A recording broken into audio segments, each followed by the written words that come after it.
Inaaksahan ng ceremonial parliament ng China ang American lawmakers ng pagyurak sa sovereignty ng ibang bansa. Kasunod ito ng pagpasa ng Estados Unidos ng isang batas na kumukundena sa isang pinaghihinalaang Chinese spy balloon na namataan sa US airspace.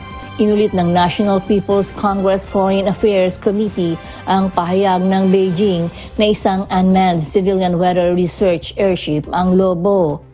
Bagay na pinabulaanan ng Amerika dahil sa flight route ng device at may lulang surveillance equipment.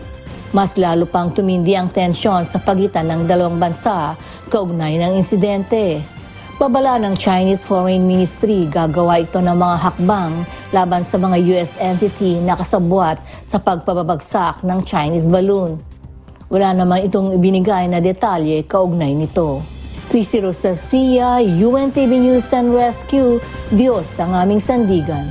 Serbisyo publiko ang aming pinahahalagahan.